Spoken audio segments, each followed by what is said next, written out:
अस्सलामुअलैकुम।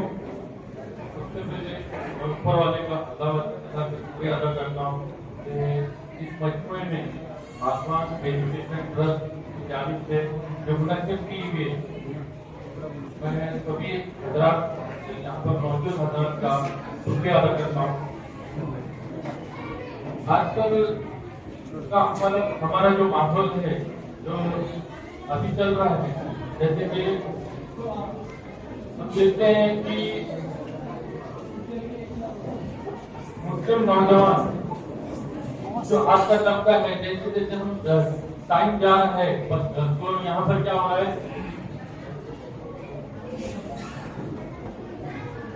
जैसे टाइम निकल रहा है तो वो पीछे आते जा रहा है।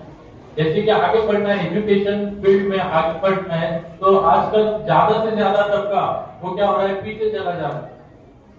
अगर हम ये जो हमारा एजुकेशन है, जो हम इसको 6 घंटा लगाते हैं, 7 घंटा लगाते हैं, अगर ये हम सही ढंग से नहीं करेंगे तो क्या करना पड़ेगा, हमको 12 घंटे की मजदूरी करना पड़ेगा। इसके ऊपर सोच सकते। और साइंसी एतबार से अगर हम देखेंगे तो इंसान जो साइंस बताता है कि दिमाग की कैपेसिटी, जो ब्रेन की कैपेसिटी है 14 सीसी, 14 सीसी है। वो 14 सीसी ऊपर वाले ने फिट करके रखा है, अपने को कुछ करना नहीं, पर उसका इस्तेमाल सही ढंग से होना चाहिए, सही जगह लगाना चाहिए, वो हमको आना चाहिए। अब दुनिया में ऐसे बहुत से साइंटिस्ट हो गुजरे हैं, जैसे कि आइंस्टाइन के मरने के बाद उसके दिमाग के 40 हिस्से करने के बाद जितना कि वो इसमें क्या है, वो एक वाहिद शख्स था अभी तक का कि वो दिमाग का 2% इस्तेमाल किया। सोचो, हम तो 0.1 में भी नहीं आएंगे, वो 2% दिमाग का इस्तेमाल किया, बल्कि उसके 40 हिस्से करके देखे, करने के बावजूद भी कुछ समझ में नहीं आएगा। ये ऊपर वाले का बनाया हुआ ढांचा है, उसमें कुछ चेंज नहीं होगा। सबको दिमाग ऊपर वाले ने सेम दिया हुआ है, उसकी कैपेसिटी सेम है, कुछ बदलेगा नहीं। पर सोचना ये है कि हम क्या कर रहे हैं, हमारा माहौल, माशरा क्यों पीछे पड़ रहा है, तो उसमें तब्दीली लाना बहुत जरूरी है। वो तब्दीली किससे आएंगे, एजुकेशन से। अगर एजुकेशन नहीं रहा तो कुछ नहीं, हम ऐसे ही पीछे चले जाएंगे। तो सबसे पहले हमारा घर का माहौल बनाना चाहिए। माहौल इन द सेंस हम क्या कर सकते हैं, हमारे बच्चों को आला से आला तालीम देना चाहिए। अब बहुत से ऐसे फील्ड है, जैसे कॉम्पिटिटिव एग्जाम बोलते हैं, कॉम्पिटिटिव एग्जाम के लिए डिग्री होना बहुत जरूरी है। कोई भी degree, BA, BSc, BCA, post graduate नहीं, सिर्फ डिग्री अगर भी रहेगी, इवन तुम उर्दू मीडियम से भी पढ़ेंगे तो पीछे नहीं। आज बहुत से ऐसे मदरसे से हम देखते हैं कि बच्चे यूपीएससी क्रैक किया, आईएएस हो गए, पॉसिबल है, पर उसके लिए मेहनत लगती।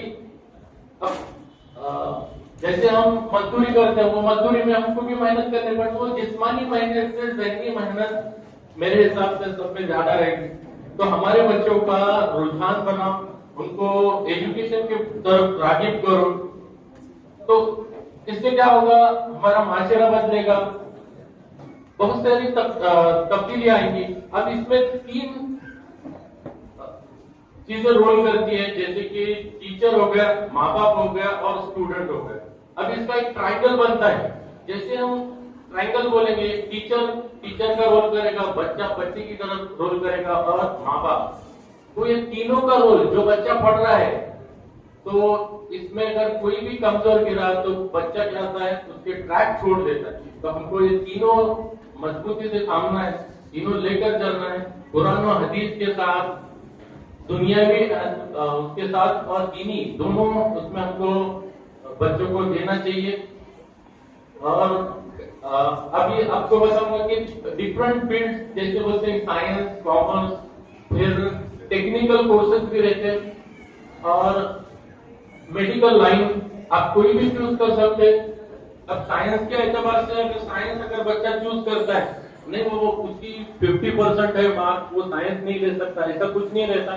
कुछ बच्चे बाद में कोप अप कर सकते हैं, और कुछ बच्चे पहले ये कर सकते हैं। तो हम ये नहीं बता सकते कि बच्चे का कि वो 50% लिया वो साइंस नहीं ले सकता।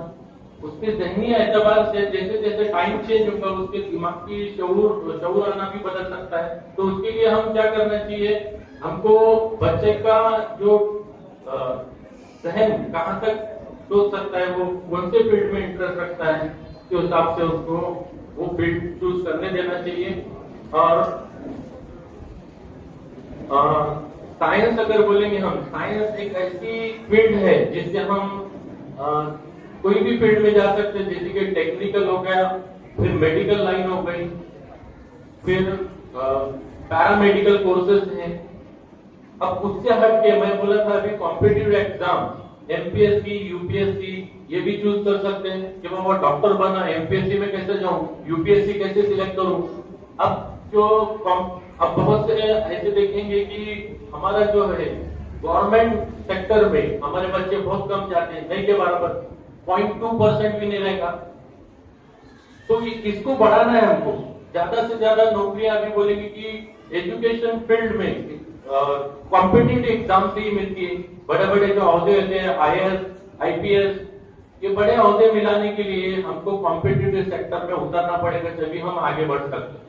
अब ये करना क्या है, जैसा बच्चा ग्रेजुएशन के लिए इंटर करता है, फर्स्ट ईयर से ही उसकी पढ़ाई स्टार्ट कर रहा है। अब इसमें रहता तो क्या है, सभी सब्जेक्ट जैसे कि हम बोलेंगे कि आर्ट्स भी आ गया, उसमें कॉमर्स भी आ गया, साइंस भी आ गया, और साथ में मैथ्स भी आ गया, उसमें रीजनिंग रहता है, एप्टीट्यूड रहता है। ये सब की तैयारी हमको डिग्री जैसे फर्स्ट ईयर में एडमिशन की उसके साथ स्टार्ट करना है। तो इसमें मुकम्मल इरादे की जरूरत है। मैं लिया एडमिशन, मैं बीए तो कर रहा हूँ पर उसमें पढ़ाई नहीं कर रहा हूँ, तो साथ में मुकम्मल इरादा भी रखना है आपको, दीनी एज वेल एज दुनिया की भी तैयारी रखना है। कि ऊपर वाले ने नहीं बोला कि वो सिर्फ हमको दीनी ही करना है, दोनों में तवाज़ुन बरकरार रखना है, तभी हम आगे बढ़ सकते हैं। तो ये यूपीएससी एमपीएससी जो है, ये बच्चे फील्ड चूज करना चाहिए। यहाँ पर ये सेक्टर में हम आगे बढ़ेंगे तभी हमको क्या मिलेंगे, गवर्नमेंट जॉब में एंट्री मिलेगी। यही एक वाहिद जरिया है। अब जो बहुत से ऐसे पेशे हैं, अभी सरकार क्या कर रही है, सब बंद कर रही है, सब प्राइवेटाइजेशन कर रही है। तो एक ही ऐसा पेशा है जहां पर हमको वहां से हम आगे बढ़ सकते हैं, कॉम्पिटिटिव एग्जाम। तो इतना कहकर मैं यहीं पर रुकना चाहूंगा।